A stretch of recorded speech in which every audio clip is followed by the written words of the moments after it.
Daniel had always trusted his pastor, Reverend Collins. To him, the man was more than just a preacher. He was a mentor, a counselor, and even a father figure.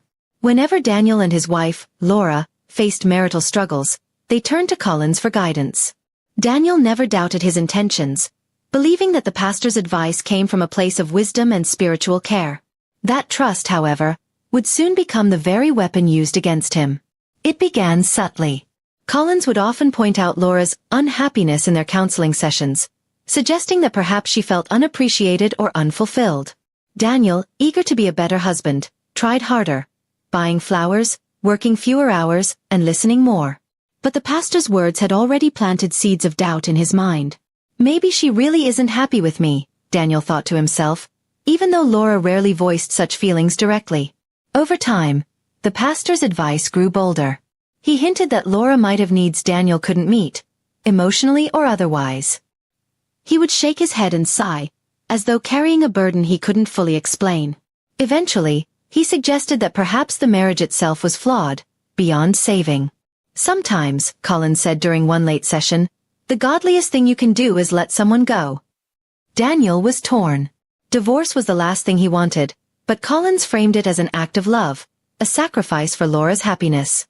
After weeks of emotional conflict and with the pastor's constant nudging, Daniel reluctantly agreed. When Laura finally said she thought they should separate, Daniel didn't fight her. Instead, he signed the papers, his heart heavy but convinced he was doing the right thing. The following months were some of the hardest of Daniel's life. He struggled with loneliness, questioning his worth and wondering if he had failed as a husband. He still attended church, though the sight of Laura sitting apart from him pierced him every time. Collins would offer words of comfort, but they felt strangely hollow now. Something inside Daniel was unsettled, though he couldn't yet put it into words. 4 months after the divorce, Daniel's world shattered completely. At Sunday service, an announcement was made. Reverend Collins was marrying Laura. The congregation cheered, but Daniel sat frozen in the pew, his pulse hammering in his ears. The realization struck him like a blow. Collins hadn't been counseling them.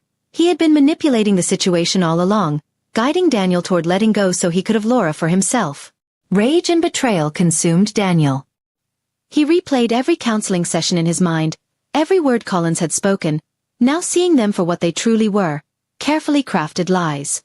The man he had trusted most, the man he had confided in, had orchestrated the destruction of his marriage. It wasn't God's plan or Laura's unhappiness, it was deception. Daniel stopped going to church. He withdrew from the community that had once been his home, unable to bear the whispers and pitying looks.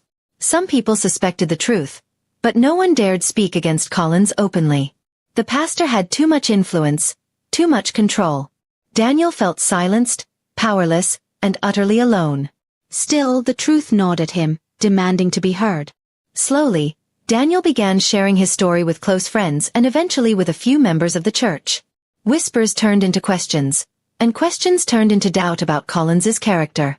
The image of a noble, righteous leader began to crack. Laura, too, seemed less radiant as time passed. What began as a fairy tale romance in the eyes of the congregation soon revealed itself as something far less pure. Collins grew more controlling, more possessive, and Laura found herself trapped in a marriage built on manipulation. She realized too late that what she thought was love was just obsession dressed in holy words.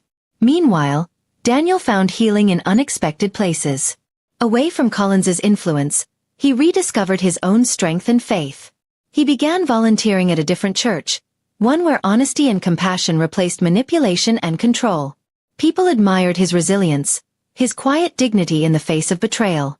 Months turned into years, and though the scars of his past remained, Daniel no longer carried the weight of shame.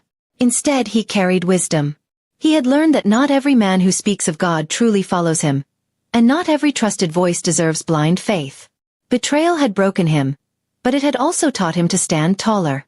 As for Collins, his reputation eventually crumbled under the weight of his own deceit. Whispers became evidence, and evidence became exposure. The same congregation that once praised him began to turn their backs. Laura left him, unable to endure the hollow marriage any longer. And while Collins fell, Daniel rose, not through revenge, but through quiet strength, proving that truth always has a way of surfacing.